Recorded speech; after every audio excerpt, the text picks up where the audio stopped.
Wake.Show, as everybody knows, a show needs an intro. This is that intro. I am Fisher, your host, and I'm also tone deaf, so why do I sing the intro? I'm not quite sure what the F.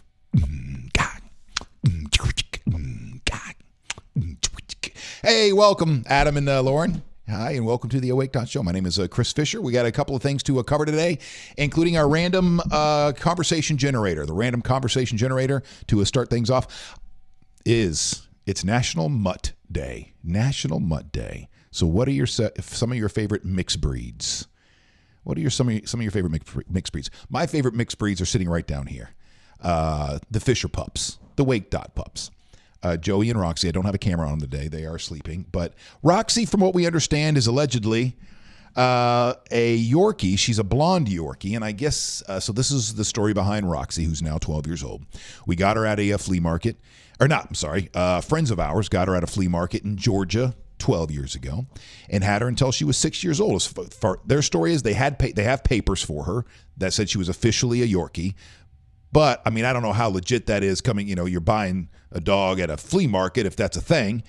And let's say it is. Let's say it is. She does have a lot of the markers of a Yorkie, except she's blonde. I looked it up, and I can't remember the percentage. It was something like 10, 15% of Yorkies, they all look the same when they're born. And then like 10, 15% of them will turn blonde, like Roxy did. And you're like, oh, that's kind of cool. That makes them more special. No, not in the world we live in. Let's get back onto perfectionism. And the AKC. See, well, then she's not perfect anymore. She's an outcast. So even though she's a full-blooded Yorkie, because she turned blonde, well, then she's not allowed to compete, even with papers. To me, I believe that seems like a little microcosm of part of the world that we live in. Isn't that something? For full-blooded Yorkie, as far as we know, has the papers. But then she turned blonde. So if we got her to compete, they would have said, no, she's not good enough. Well, she's a full-blooded Yorkie. No, but sorry, she's not perfect enough. We have very specific specifications. And if you want to be perfect, this is what you're going to have to go by. All right, obviously I'm getting off onto a LOL, quit your ranting. She's best in show in our house. Oh, she peed again. I don't know. We got to do something, Lauren, because now I'm closed. Not only am I closing the doors when we're not there, I'm closing the doors when we are there. And somewhere in between all of that, she got back into the master and peed on the rug again. And yeah, and we can't figure it out. All right, let's do some liking and some sharing. So what are some of your favorite mixed breeds? Because Joey here, we think, is a Yorkie Maltese, a Morkie, as they call them. He doesn't have all the markers of a Yorkie, most of the markers of a Yorkie, but not his ears and his fluffiness. And so I've had a Maltese Yorkie before, a Morkie, and he does remind me of that. Let's do some sharing. Oh, hold on. I can't stand the sound of my own voice. Hold on. Ironically enough, we are live. All right. So remember, the Cavapoo looks like a teddy bear. All right, so now I have to look up some of these. What's the cava part of the Cavapoo? I know what the Cavapoo, what do they look like here? Let me see some pictures. Let me see some images. Oh my gosh. All right. Is it a Cavalier? Is that a breed? Cavalier and a poodle? What's a Cavapoo? Let's see, the American Stafford. Oh, that is a beautiful Staffordshire Terrier, Beagle Pug, a Staffordshire. Sorry, I don't know why I can't even say it. Terrier Beagle mix. That is awesome. I wish you guys could post images of your dogs in the comment section. I think I released. Try it, because I think that I went back in there the last time we tried. Oh, a Cavalier Spaniel. Oh wow. Okay, and a poodle. That is a cute dog. Because the last time we tried to do something like this and you guys said you couldn't post anything, I went in there and tooled around a little bit. So if you want, see if you can, or if you can, try to post an image and see if it does it. If not, just leave me a comment that it's not working and I'll just move on. All right, the Cavalier Spaniel,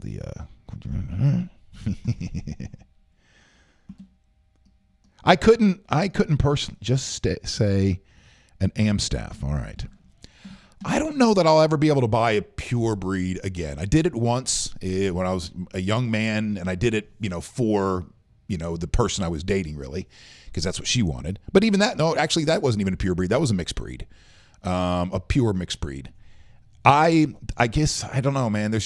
I've done enough work over the years with enough shelters to see so many amazing animals in those shelters that I don't think I could ever. And by the way, I'm not judging, man. To each his own. You got yourself, you're fixated. There's a certain kind of dog, for whatever reason you're in love with it, and it costs $8,000 to get it, and you've got the means to knock yourself out, all right? I'm not going to be an activist in that way. Personally, however, if my wife got fixated on an animal, right? She's like, she has to, what are those things that are $6,000? French poodle, Frenchies, right? Frenchies. Let's say for whatever reason, Taylor Swift becomes a huge proponent of the French bulldog, and all of a sudden my wife comes home and wants it. I don't know that she'll ever get me over the hump to go spend $6,000 on an animal. Not only that, but when you look at these great breeds that everybody wants, a lot of them have a lot of issues, including the Frenchie. When you get a French bulldog, there's some other things that that might come along with it that you're going to have to spend thousands of dollars on, or possibly spend thousands of dollars on in surgeries and so on. So, to each his own. Yeah, all right. It's good to hear you say that, honey. We will never buy a dog. Always a rescue. I'm glad I married the right woman. All right. So as we let's get into some of the issues of the. You know what I almost put in for our random conversation generator today? I had it typed, and I went, no, it'll just turn south. It'll go south, because Donald Trump's in town. Our president is in town, and he will be speaking later on this afternoon at the fairgrounds. So for those of you that are getting out of work in Tampa later today, I'm so sorry. Good luck. But I almost put up there. President Trump is in town. If you were to attend the rally, what would your rally sign or protest sign say? So it would give you opportunity for those of you that support. What would your rally sign say? What would your protest sign say? And I just went, man, what am I? We've done such a great job here of being able to have cordial conversation, and even talk about, dabble in some politics, some issues of the day, and still remain cordial. I feel like I would be pushing the limits of everybody's capacity at that moment. So I did not put that there. But, I mean, I did say it out loud now, so if you want to throw something in there and start some crap, we can. Loves the rescue dogs. Yep, and yep. All right. So I didn't use that. I used, it's National Mutt Day. What are some of your favorite mutt breeds? Your mixed breeds, and this is coming from WFLA.com and News Channel 8 today. SPCA encouraging people to spend time with mixed breed dogs, a National Mutt Day. Do you think those who have that will never get a mutt, do you think that's tied into the perfectionism, conundrum that we have in the world today? That for some people, you have to understand, some people, if everything has to be perfect, remember, perfect is relative to their world.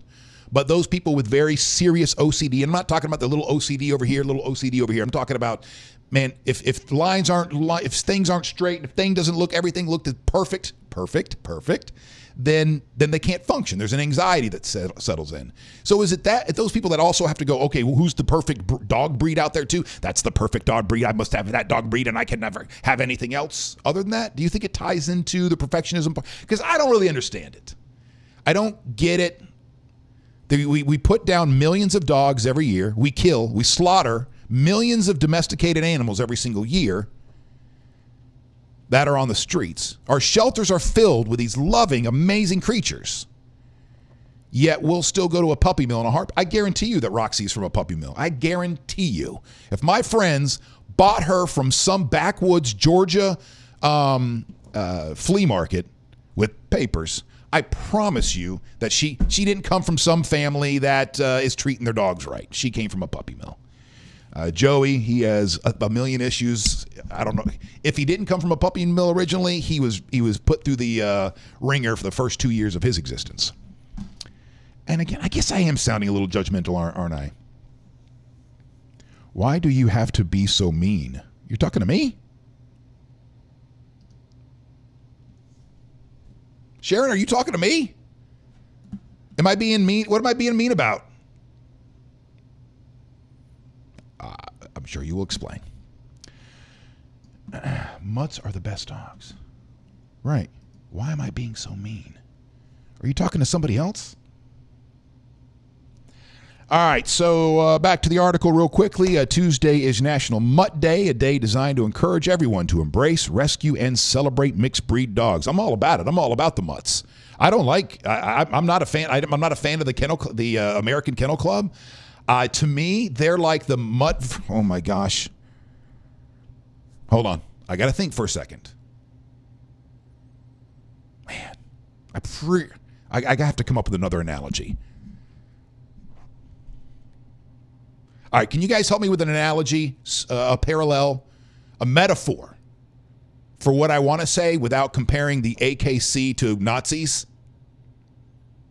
Is there a less abrasive, less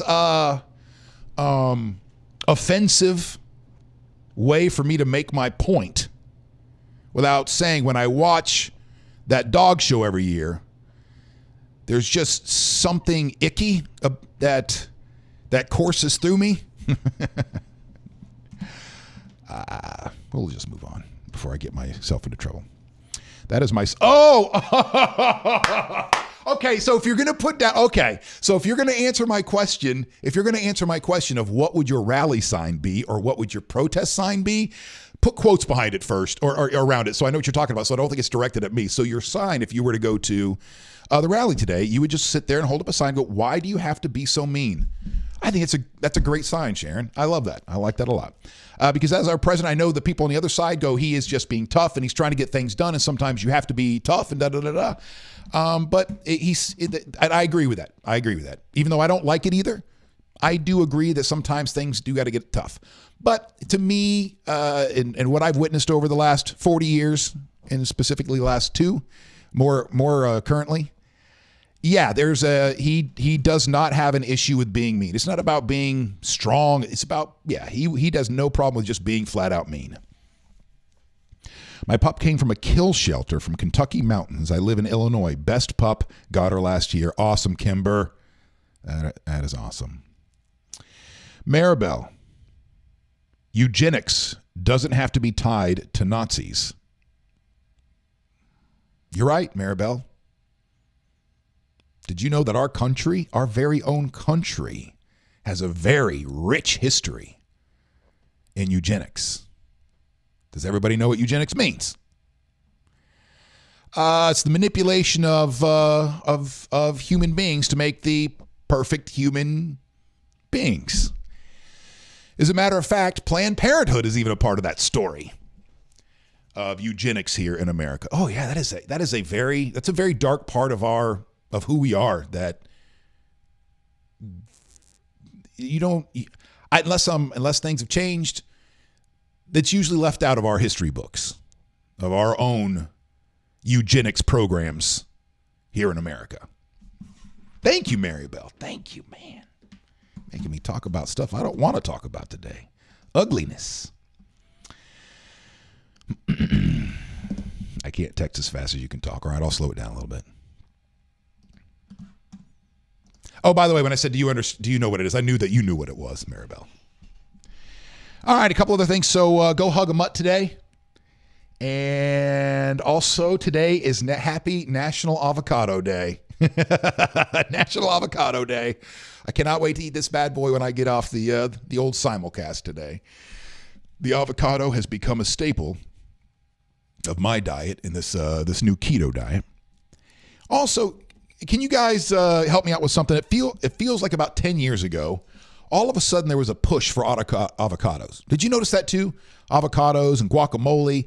Like, I don't know, somewhere around, 7, 8, 9, 10 years ago, out of nowhere, it seemed like avocados were being pushed. And so here's where my brain goes when I see something like that. All right, obviously there was somebody, there's a, I don't know, A new marketing firm has gotten a hold of the avocado, and they're taking it up a notch, and now we see avocados everywhere we go. Or maybe it was just maybe there was something else to it that we realized just how great of a food that the avocado actually is, and so there was just a big push from there, around then. Avocados, but goes to your analogy about the pure breeds, yeah. You're right, because that's what it is, eugenics. And then those same rich people, sorry. It's not necessarily rich people. Not necessarily. But those same people think they could do the same thing that we do to make the German Shepherd, the same thing that we do to make the Yorkie, we can do to human beings. It's quite a few flaws. Most notably is every single one of those breeds needs a handler. Every single one of those breeds, left to their own devices, would be the last of their breed. Because they would mount every other breed out there, and next thing you know, we'd have balance again. So if you think you can eugenicize human beings, you can. But they're going to need a handler. But that's exactly the way you'd want to design it, wouldn't you? I don't know who I'm talking to when I say you. Avocados. All right, so it's National Avocado Day, ripe and ready for the picking and delicious for any meal. We are celebrating National Avocado Day. Thank you so much to Eric Stratman of The Next Level Nutrition. Thank you to all those people over the years who have all told me that the avocado is something that needs to be in my diet, because if it weren't for this thing, there's no way I'd be able to do the keto diet. All the fat in the meat. So there's a lot of fat in these things, believe it or not, but it's good fat. There's a lot of fiber in here. This is matter of fact, some even say that if there was there's no such thing, you could not live off of just one food. But if there were the closest thing to a perfect food on the planet, it just might be the avocado, because of all the nutrients. It turns out that science was incorrect. That's right, Maribel, too, because the funny thing about eugenics is it's not necessarily ignorant people that perpetuate that science. As a matter of fact, very intelligent doctors who thought they could or still think they can perfect humanity. Cooking shows became popular at that time too. Avocados are easy and healthy. Ah, good observation, Sharon. Thank you so much. You know the funny thing about me singing the theme song to the Wake, or the opening theme song to the show every single day, is that I know that nobody ever hears it. Or might one or two people, because you're building an audience there in the beginning, and I always sing and some people even ask, like, why do you sing the show or sing the song and you don't even sing? And you'll even say, I don't sing, but you sing anyway. Part of it has to do with me getting, like, from the beginning of the show when I first started doing that, or it wasn't at the beginning, but when I first started doing that, it had to do with trying to stretch my zone of comfortableness, and getting out of my comfort zone. So that's why I would do it. Because there was a fear of doing it. So I wanted to be able to do it and not have a fear of doing it, even though I know it sucks. But then after that, I realized, well, by the time I'm done with the song, there's only usually one person or two people that have logged in by then. So, nobody ever hears it anyway. So get a chance to get it off my chest and I'll move on. That is a good point. For those people, yeah, pure breeds. Okay, yeah. If for medical needs, because some people need a hypoallergenic animal, and so you have to go to a place that breeds hypo. No, I understand that completely. Hey, listen, man, I'm not trying to bash on people that are Monique Love. I mean, I combined two. Avocado science, not the science behind eugenics. How you doing, Monique? Nice to see you. All right. For yesterday, was it the random question yesterday? The random conversation generator yesterday was, what new trends, or what's trendy now, what's popular now that annoys you? Something that it seems like everybody else is into, you're just not. Everybody else gets, you just don't get. And one of the ones that came up was the In My Feelings, all those challenges that come up, and the current one is the In My Feelings challenge. And so In My Feelings is a song by Drake, And you've seen all kinds of people just all of a sudden break into this, whatever the hell it is the dance is, and whatnot. Well, the people have taken it to the next level, and so all of a sudden you'll see a car just stop, or it hasn't even fully stopped, and some people will jump out of the car and start doing the little.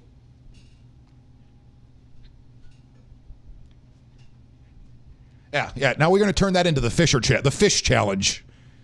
Well, you all will be happy to know that, ladies and gentlemen, we have our first injury. Well, I don't know if it's our first, but it's a big one. The In My Feelings challenge ends with a Florida man being hit by a car. How's everybody feel? He's alive, so we can all smile. The In My Feelings challenge has ended with somebody being hit by a car, and this is Boynton Beach. The popular In My Feelings challenge went wrong when one man attempted to take the challenge by jumping onto a moving car. The challenge began when Instagram user The Shiggy Show posted a video of himself dancing to the Drake song. Let's see here. What do I got pulled up here? This is My Fox 8. Here we go. And whoa! Jeezums! Oh my goodness. Holy crap! Woo! And there you go. That was something. Oh, and he just ended up with some scrapes. I guess because maybe they. Let's try. We have some thoughts about the In My Feelings challenge. Distraction in any mode is dangerous and can be deadly. Whether you are a driver, pilot, or operator, focus on safely operating your vehicle. Well, I'm glad the guy's okay. I am. And thank you to myfox8.com, myfox8.com, for that video there. But he lived, so we can laugh. And you guys going to the rally tonight? Can't fix stupid. You can't. But as especially young men, we have a natural risk-taking part of us, especially in our younger years. As we're hitting adulthood, we're hitting those teen years, the hormones start flowing. Next thing you know, we are willing to jump off houses into pools, jump off bridges into bodies of water below, and jump out in the street and just start dancing until a car hits us. So I've never in my career ever teed off on guys like, moments like that, people like that, because it is so easy to. Well, they shouldn't have jumped out into the road. They wouldn't have got hit by a car, especially when they're younger, because Uncle John, Ian, we all, if we went back and replayed our lives, especially in those teen and early adult years, I promise you're going to see moments that you could easily have ended up dead or paralyzed.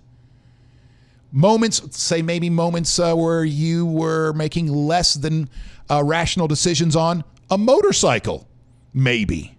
By the way, that was not pointed, John, because I don't remember what the details of your motorcycle wreck 30 years ago. But just think about it. We all done stupid things, especially young men, boys, and did not end up dead, did not end up paralyzed, did not, maybe a broken bone or a twisted ankle or a scrape like this guy ended up. So that's why I never, ever judge. I never tee off on those moments like that where we just see a moment of stupidity. Yes. Dumbness. Yeah. I bet that kid wish he had that moment back. But maybe that moment right there, gets it twists, it dog whispers you. And so the next time you have that feeling of, this is a great idea for me to jump out of the vehicle right now on the road and do something dumb, your brain will go, this feels familiar. I would like for you to think about this for a moment before you jump back out in that street again. And I promise you he will. Yeah. Elliot, Joey, and I did it. First to come on Eileen with the Come On Eileen challenge. Way too many young and stupid. When we are young, we are all stupid, okay? Especially in certain moments. All right, so the president's in town. We're not going to, obviously we don't talk too much politics here because, you got your views. You're not going to come to me and go, ooh, thanks for the perspective. I have not thought of it that way. You're on one side or you're the other, or you're like me and trying to keep it down the middle. But one of the things that are coming out of the news today, this is back in the gun issue, and this is the 3D printed guns. The president says that he is looking into 3D printed plastic guns being sold to the public. What does looking into it means? That means he'll make a phone call to the NRA, and whatever they tell him, I'm just kidding. Just kidding. Nah, I'm not kidding. I'm not kidding. I'm kidding when I'm saying. I'm just kidding. I'm kidding to lessen the blow. So anyway, what do you guys think? What do you, for those of you, because, we have a Second Amendment, you're allowed to have guns. This enters another variable into the conversation because states had banned these already. The government was trying to ban these, and basically it's a code that you can download for those people that have 3D printers, and there's a lot more out there than you think. And you load in this code, and next thing you know, and it prints out a gun for you. A gun that's basically made out of the same stuff that Lego blocks or that hard plastic. I do have a question about it. Like, do you get one shot? Does that fire does it start to warp the plastic immediately? It's really my only question. How do you stop it? I don't know that you can. I don't know that you can. So they're going to have to pass a law saying that your gun must be detectable by metal detectors in order for you to, I guess they could put this in the same category as what they did with like switchblades and sawed-off shotguns and da-da-da-da-da. They said you can't. I guess they could. What do you think? Should they? Or is this more one of those issues that is not that big of a deal? If we spend too much time focusing on 3D printed guns, then we are focusing on the wrong issue.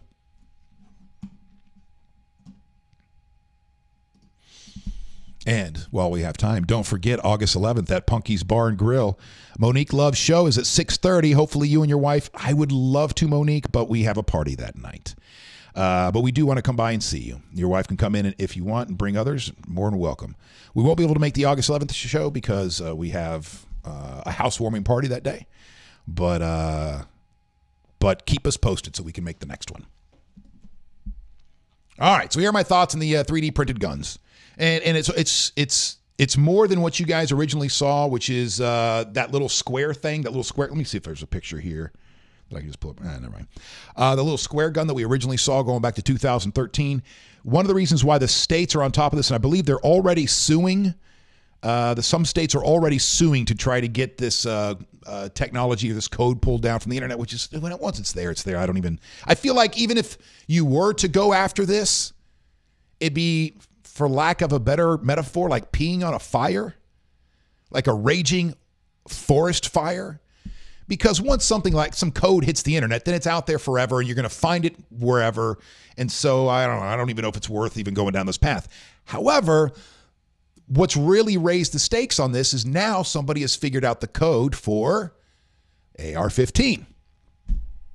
And I'm sorry, not an AR-15 style semi-automatic assault rifle. So now any kid in the world can just print off one of these things. So this is what they're trying to stop. But I think my opinion on this is I don't know that you can stop it. I don't know that you can stop it. Good luck. But this code is already out there. If you ban it, well, I guess it would help some, because if you don't ban it, the next thing you know, there's going to be 1 million of these things on the streets, another 1 million of these guns on the streets, except these won't be detectable by radar or by metal detectors. So you could walk into any venue with these things. John says, not a viable weapon. What do you mean by that? Is it not a viable weapon because of what I was talking about, because of the heat? Like, I feel like you could only fire the thing once or maybe a couple of times before the heat of the bullet, that explosion starts to warp the plastic. Until ammunition is made into plastic, it won't matter. You can't get ammo past a metal detector. Okay. The law should not be passed. No guns, not more guns. So you're saying cut it off here. Whatever new guns we come up with, no. Whatever guns are out there, fine, no more new guns.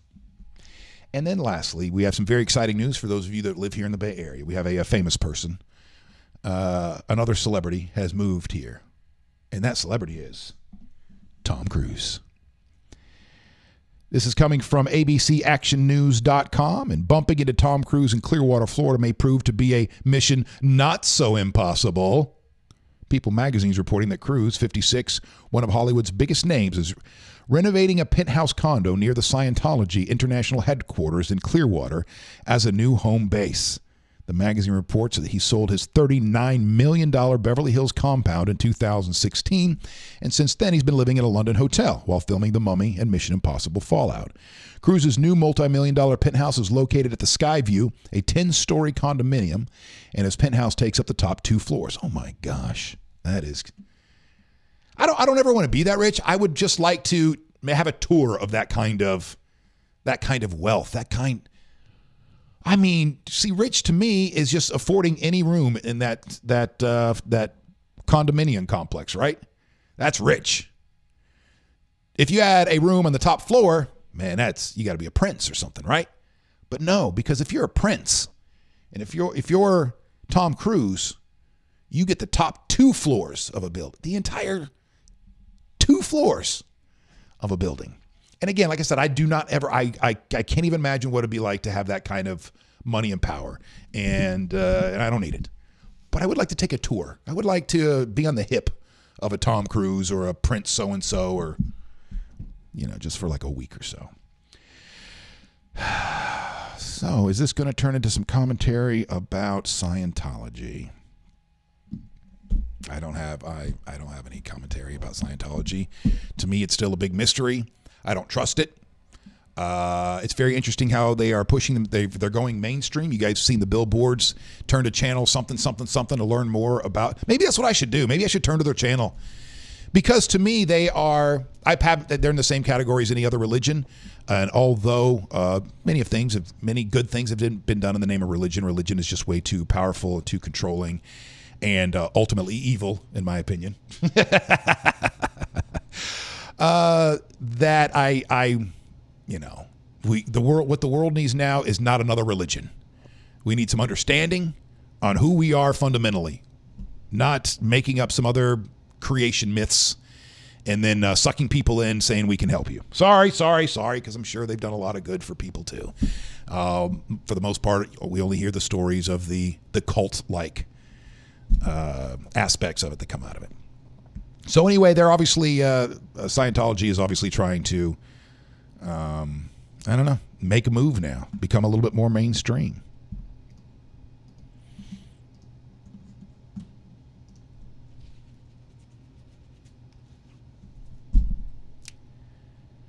When you have to dupe people into listening to your presentation,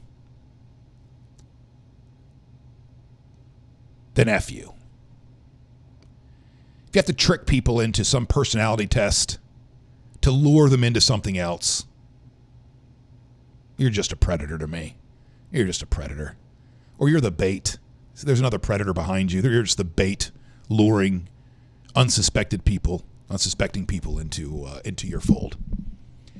When you sit there and you falsely sell yourself as something, a motivational speaker or whatever, and then you talk your way into somebody's company, business, and they're all sitting around thinking that they're getting ready to have a motivational speech thrown at them, and what it really is a lure into a religion, a lure into your shit. You say, well, it works for me. I'm just trying to help other people. No, it's not working for you. Because if it was working for you, you'd be living life, not trying to lure other people into your beliefs. If any of these religions worked for you, then you'd be out living life. And in those moments when when the universe or whatever it is you believe in presents somebody to you and they go, hey, I feel like you know something that I don't know. You seem happy in these moments when everybody else is stressed out. What's your secret? There you go. They asked. Well, I believe this, and I lead my life according to this. And I believe that's what you're seeing when you see that. But if you got to go trick people and luring them into something, then I don't even know what tricks you put on the human psyche from that point to get them deeper into wherever you are, whatever you're doing. Then I can't be on board with that. So Tom Cruise is coming to town to convert everybody into a Scientology. Good luck. Good luck, Tom Cruise. Don't worry, you'll get plenty because you're Tom Cruise. And there are plenty of small-minded people who are very lost that just by the mere fact of Tom Cruise being in Clearwater will be drawn to whatever secret society you've got going on there.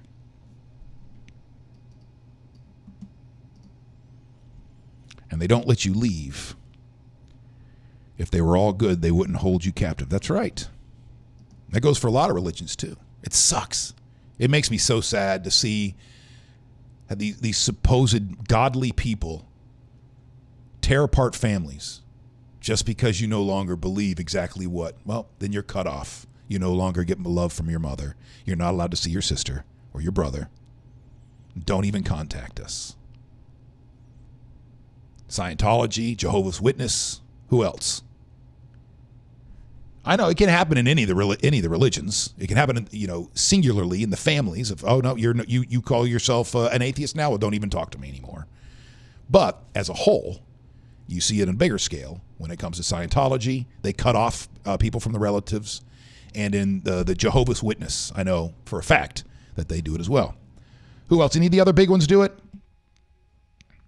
Hey, how you doing, Ian? No, I wasn't talking about you. This is one of the downsides to this, by the way, is I've realized a lot of the people around me that watch and sometimes think that I'm talking about them, and I'm not. Now, every single person that I know, you have an effect. You are a part of me. Okay. So when my brain's pulling stories and this and that, Ian, did you influence that or do you have an influence in that? Sure. But so does everybody else. And you have to also understand that I've been on the radio in Tampa in this area going back to the 90s. I've done shows right there in Clearwater Beach, right there in front of that building where I'm dropping F-bombs and whatnot. And then I get a call from the city the next day about the complaints coming from that area. We've had plenty of conversations on the air where people are calling in going, hi, I'm so-and-so. I used to be a part of the church. Or part of Scientology. I'm no longer, and here's my story. And conversely, I've had people to tell a very negative story and how their parents aren't even speaking to them anymore. But at the same time, I've had people call and go, you don't understand. Scientology saved my life, saved my family. So I'm still very ignorant on it. Maybe I'll just go flip on their channel there. But yeah, Ian. Oh, the Amish too? The Amish will cut you off. The Amish, from what I understand, have a very interesting ritual in growing up. And that is, I guess at some point in their teens, 16, 17, 18, you get sent out like, hey, go test out the physical, the other parts of the world. And if you don't come back, you don't come back. But if you do, come back to Amish life, well, this is Amish life. Don't try to bring any of that outside world stuff in. Amish life is what it is. Islam too. Well, Islam, if you come home and say, I am no longer Islamic, they'll cut you, won't even talk to you anymore too. I have not heard, that's the first time I heard that.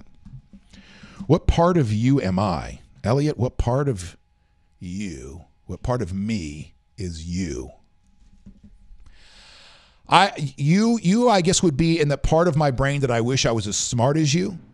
Like sometimes if, my sense of humor or I'd like to think rises to yours sometimes as far as the, in my opinion, Elliot, for those of you, Elliot, I've known for a very long time, and his sense of humor is one of the, probably in the top 5 or 10, top 5 people in my life.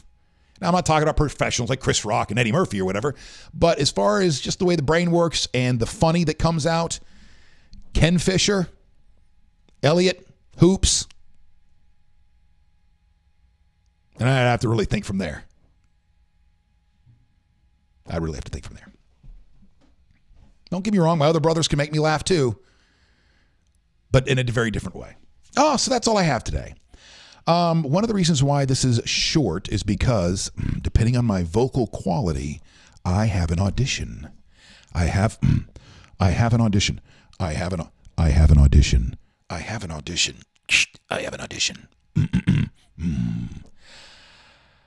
Yeah, I don't think my voice has it today. Damn it. I wanted to come in early and do it today, but it just didn't happen. So I'm going to have to do it tomorrow morning because I will not have the proper voice in order to give it my all. Yeah, it's called Rumspringa. Rumspringa. Oh, okay. So Rumspringa is when they send the teenagers out to go experience the real world, or is that the name of the television show that they put together? Because I know there was a television show that highlighted that as well. All right. Well, enough about religion and whatnot. We all have our journeys. We all have our paths, and we're all trying to figure it out. Well, some of you, no, I take it back. Some of you have it figured out. You have all the answers. Absolutists. You see the world very black and white. Sometimes I admire you. I used to admire you a lot for many, many years. For most of my life, it bothered me that it seemed like everybody else around me had things figured out except for me. Then luckily, I made it to an age where I realized that is not true. Everybody around me is faking it until they make it, just like everybody else. And it might seem like they have it together. They seem like we have all the answers in moments. But you spend enough time with anybody and you realize the insecurities, the uncertainties are there. All right. Thank you. Love you. Tonight, if you guys are interested and you're out at St. Pete Beach at all, I'll be at Boulevard Burgers doing trivia starting at 7 o'clock. Then tomorrow night, meet me downtown St. Pete for karaoke from 8 until midnight at Park and Rec. And then on Thursday night, let's do karaoke. Let's do trivia again. Back out at Blind Pass, St. Pete Beach, and Masteries. Have a great day. Be safe. And we will talk tomorrow.